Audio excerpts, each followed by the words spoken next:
Olá, queridas alunas e queridos alunos, sejam bem-vindos aqui à parte ilustrada da nossa aula 2, parte A. Então, nessa parte nós vamos, ao mesmo tempo em que falamos aí dos parágrafos, mais ou menos com o mesmo conteúdo que você tem no seu documento em PDF, que você recebeu, relativo à aula 2. Ao mesmo tempo que a gente vai falando do conteúdo, a gente vai mostrando também as ilustrações e fazendo alguns comentários a respeito. Tá? Então vamos reler o texto e aí é bom para vocês fixarem o conteúdo. Então aqui temos a ilustração do que vocês já viram lá no vídeo, que é o texto em si, né? O texto com alguns comentários. Calendários, ossos e cavernas. Então veja, um calendário lunar, assim, com aproximadamente 32 mil anos antes de Cristo, ou seja, 34 mil anos, se a gente considerar aí os nossos 2.000 anos, né? De, enfim, do nosso calendário aí, a partir do ano zero. Então, 34 mil anos atrás, um calendário lunar que eles claramente estavam de olho na questão das fases da Lua. E aí a gente tem uma coisa um pouquinho mais complexa também, que é Stonehenge, na Inglaterra, que inclusive foi objeto esses dias aí de bastante atenção, porque tinha uma equipe lá, uma grande equipe, filmando a questão da mudança de declinação da Lua, né, que aconteceu agora dia 21. Então, estavam lá em Stonehenge. É um monumento também muito antigo, aí, em torno de milhares e milhares de anos antes de Cristo, e que já com muitos estudos tanto da arqueologia quanto da arqueoastronomia, já se chegou a uma conclusão de que eles realmente utilizavam esse monumento, esse complexo de pedras de Stonehenge, justamente para demarcar períodos astronômicos. E, obviamente, a gente supõe que havia ali alguma prática astrológica também. Então, vejam aí o textinho.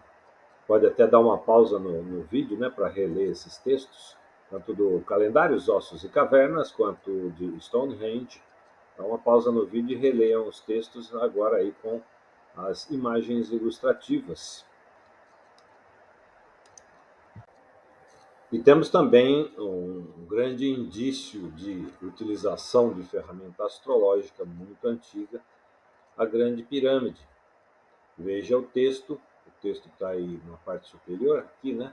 Aqui em cima de mim.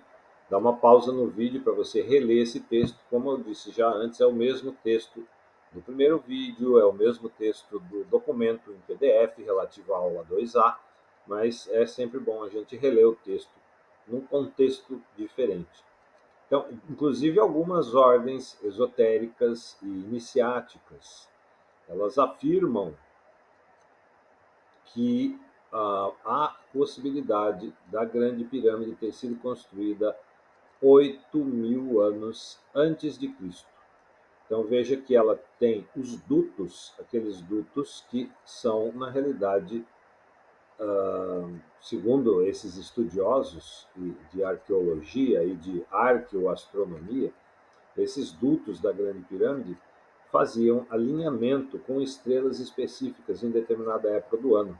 E nessa época os sacerdotes ali faziam seus rituais, as suas iniciações secretas dentro da pirâmide, mas uma coisa profundamente relacionada com um tipo de astrologia muito antiga, muito anciente, que era praticada no Antigo Egito. E vale a pena pesquisar a respeito dessa história no livro do Marcelo Del Débio, chamado O Grande Computador Celeste. É um livro que depois eu disponibilizo para vocês, justamente a parte que o Marcelo fala a respeito dessa questão das pirâmides aí, uma coisa bastante interessante.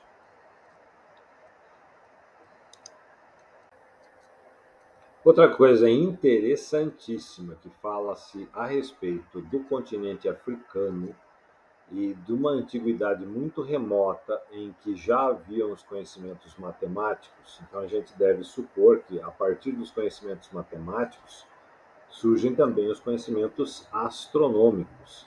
Então veja a visão, né? O antigo artefato que é chamado de artefato de Ishango, tá? Com uma datação de 20 mil anos atrás, ele é encontrado ali na República Democrática do Congo e sugere um sistema rudimentar de contagem ou de cálculo.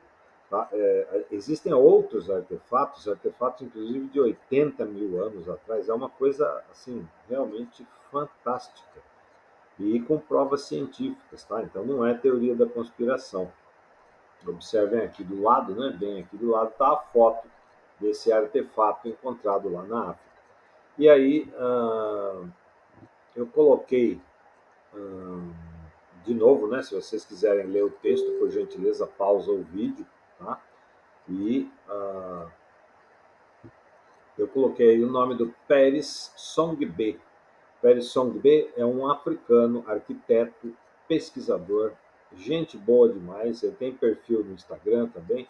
E ele tem um canal no YouTube lá com um vídeo. Esse vídeo é atividade extra para vocês, que eu vou colocar o link do vídeo aqui na descrição deste vídeo, tá? O link do vídeo dele.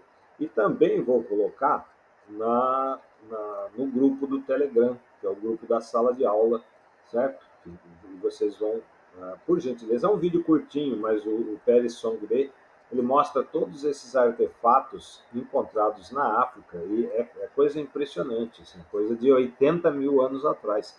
Então a gente está falando de um povo que é o nosso ancestral, porque todo o Sapiens veio da África, né? Como todas vocês já sabem,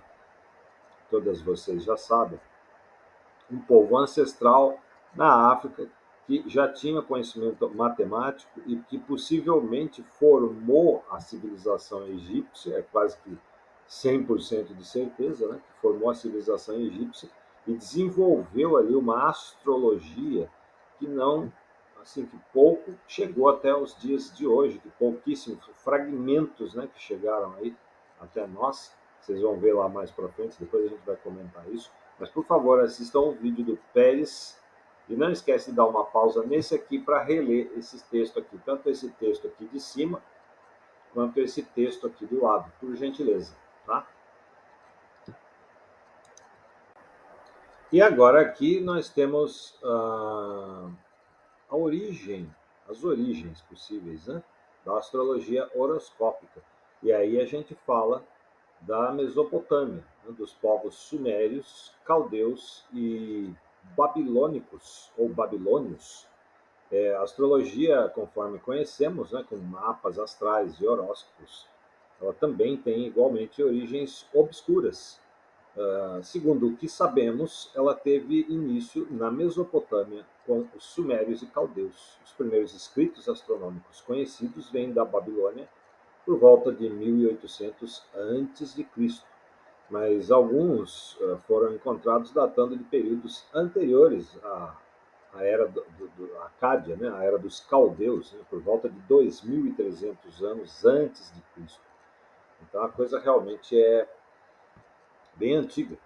E aí, eclipses e tábuas de argila, os mesopotâmicos e babilônicos registraram eventos celestes com base em observações, e é provável que estivessem estudando os céus e desenvolvendo esses sistemas por um tempo muito anterior a em que eles começaram a documentar isso nas tabuinhas de argila. Então, a gente não sabe quanto tempo atrás tem isso, né?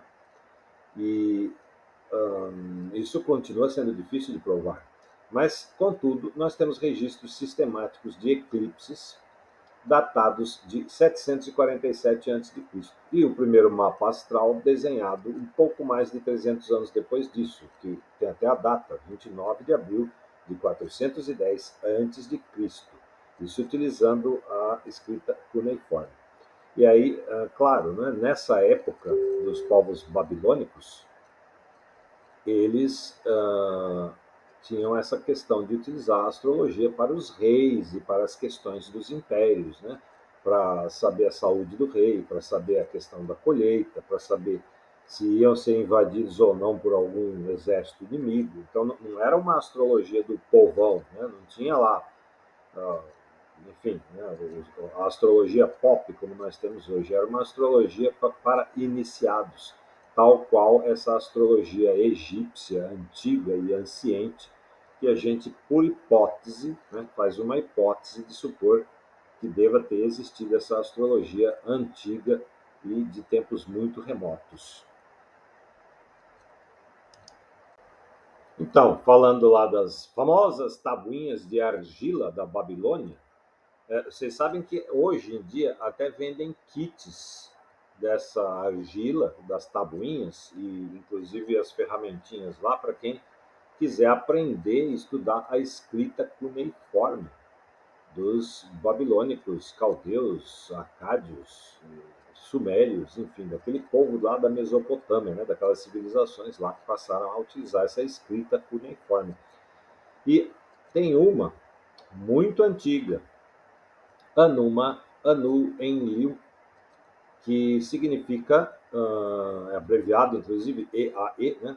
Enuma, eu falei Anuma, é Enuma Anu Enlil. É uma grande série de 68 a 70 tabuletas que tratam da astrologia babilônica. Então vocês imaginam os arqueólogos descobrindo isso e o trabalho que tiveram, né, para decifrar e traduzir essas tabuinhas e aí, enfim, começar a estudar essa astrologia anciente. Tá aí, ó, uma fotografia aqui do lado, vocês podem ver, né, uma fotografia de uma dessas tabuinhas e como é que elas eram confeccionadas, né, em argila. Então, percebe qualquer semelhança a uma página do nosso livro hoje, né, do livro que a civilização atual utiliza, ou mesmo um escrito na internet, né, com aquele texto assim alinhado, né, dos dois lados, linha por linha, né? Olha da onde vem a coisa. Então tá aí. Procurem mais detalhes, vale a pena vocês fazerem a pesquisa e guardar esse nome que está aqui em cima, Enuma Anu Enlil, que é um nome bem famoso nos estudos de história de astrologia. Então, essa aqui é a primeira parte, tá, dos comentários da aula 2A.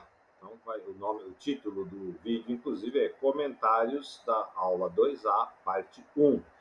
Depois, na parte 2, eu vou continuar falando aí a partir dos gregos, mostrar o zodíaco de Dendera e algumas outras ilustrações aí quando a gente falar dos árabes, da Idade Média e da astrologia, desse calendário da história astrológica, né, dessa timeline, dessa linha do tempo da história da astrologia, e aí com algumas imagens ilustrativas e os textos, bem como esses textos, para vocês poderem reler, e aí associar o texto à imagem, né, para fazer uma revisão aí de tudo que a gente falou. Então aguardem que vai ter o vídeo comentários da aula 2A, parte 2. E aí a gente conclui essa aula e já vamos partir para as dúvidas, né, para os comentários aí, para aquilo que vocês vão escrever lá no grupo de estudos e a gente fazer uma live, uma ou duas lives aí para poder todo mundo participar e resolvermos aí as dúvidas e questões e questionamentos. Vamos resolver todos em grupo. Então, até a próxima aula. Grande abraço!